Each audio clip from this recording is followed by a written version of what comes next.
एकादशी है कौन, क्यों इसकी इतनी प्रधानता है, क्यों इसकी पुण्यता है, ऐसा क्या है एकादशी में जो इसकी पुण्यता मानी जाए? कौन है ये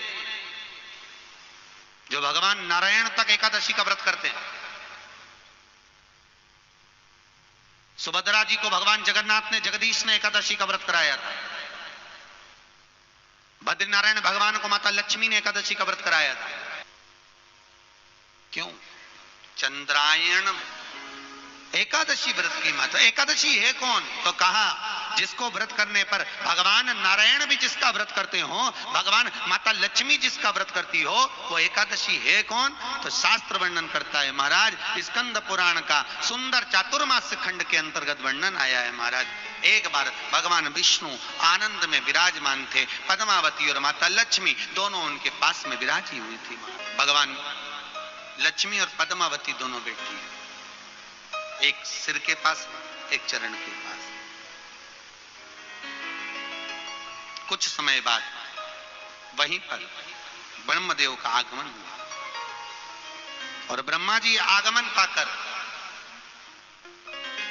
भगवान नारायण पद्मावती से लगकर उठे और उठकर लक्ष्मी की ओर झुके। झुकने पर इन तीनों के समागम से भगवान नारायण के हृदय चित्त से एक कन्या प्रकट हो गई। उस कन्या का नाम एका था। क्या नाम था? एका। अब 10 उसके गुण इतने प्रबल थे, वो 10 गुण उसके बड़े प्रबल थे कि वो एका जिसको निहारती थी उसको संपदावान बना देती थी। जिसको देख लेती थी उसके जीवन में वो आनंद की अनुभूतियां करा देती थी। एका जिस मार्ग से जाती थी उस मार्ग के द्वार खोल देती थी। एका का पुण्य इतना पुण्य प्रखर। पद्मावती और लक्ष्मी ने कहा महाराज ये बेटी आपके द्वारा निर्मित हुई है, इसका कन्यादान करना चाहिए। हमारे यहाँ हिंदू धर्म में रीति है, जिस दिन कन्यादान करा जाता है उस दिन व्रत रखा जाता है। अब आजकल रखते कि नहीं रखते वो मालूम नहीं, और कन्यादान करते समय व्रत रखा जाता है। व्रत रखना, एका का कन्यादान करना है। भगवान बोले कन्यादान करें, किसको दें? एका किसको दी जाए? एका प्रदान किसको करी जाए? पुण्यता किसको दी जाए? भगवान नारायण ने उसी समय लक्ष्मी और पद्मा से पूछा, तुम एकादशी व्रत का सबसे पहला नियम है कि आप जिस दिन व्रत करो उसके एक दिन पहले भक्ति का संचार इस हृदय में कर लो।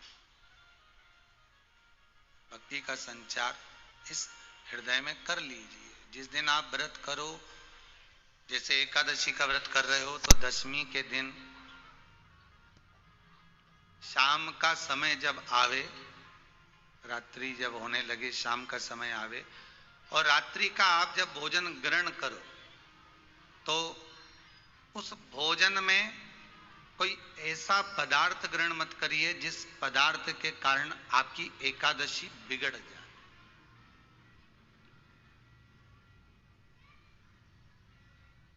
कोई बेकार भोजन हमें ग्रहण नहीं करना,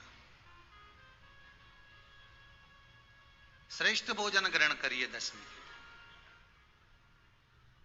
और एकादशी का दूसरा नियम बहुत ध्यान से सुनिएगा। जिस दिन आपकी एकादशी का व्रत हो उस दिन प्रयास करिएगा कि अपने हाथ से किसी भी वृक्ष की कोई पत्ती टूटे ना। अपने हाथ से किसी भी वृक्ष की, पौधे की, किसी भी वृक्ष की पत्ती अपने हाथ से ना टूटे। बहुत ध्यान दीजिएगा महाराज। एकादशी का ये दूसरा नियम है कि अपने हाथ से किसी पौधे की, किसी वृक्ष की, किसी डाली की कोई पत्ती टूटे ना, कोई पत्ती ना टूटे, इसका प्रयास करिए।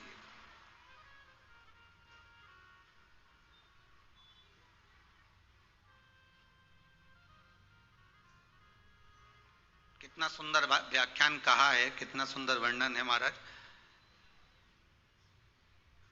कि मात्र एकादशी का व्रत कर लेने पर, मात्र एकादशी का व्रत कर लेने पर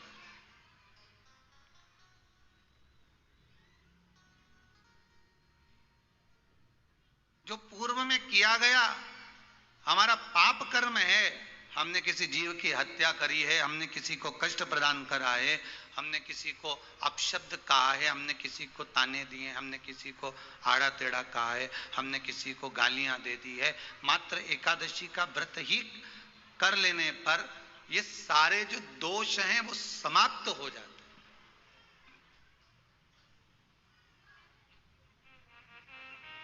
सारे दोष हमारे समाप्ति पर आ जाते हैं।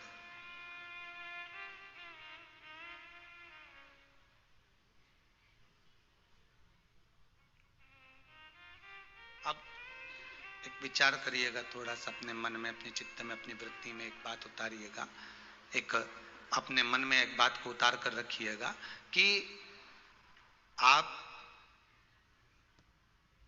अपने पाप को, अपने पाप कर्म को जिस दिन क्षीण करने वाले हो, समाप्त करने वाले हो, अपने पाप को आप जिस दिन समाप्ति पर लेकर जा रहे हो, तो उसके एक दिन पहले आपको प्रसन्नता होना चाहिए कि नहीं होना चाहिए कि कल मेरा पाप कटने वाला है, कल मेरा पाप समाप्त होने वाला है, जो मैंने पाप कर्म करा है वो समाप्त होगा, जो मैंने पाप कर्म करा है वो कल समाप्त हो जाएगा। तो एक दिन पहले आपके चेहरे पर प्रसन्नता हो कि ना हो?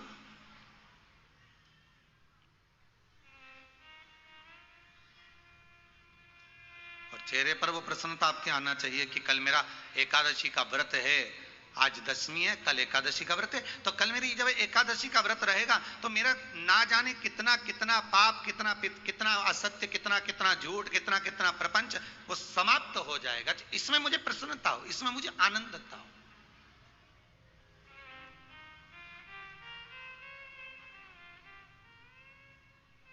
तो क्या कहा गया कि प्रयास करिएगा कि एकादशी के दिन कोई वृक्ष की, कोई डाली की, कोई कोपल की कोई पत्ती ना तोड़ी जाए। क्यों?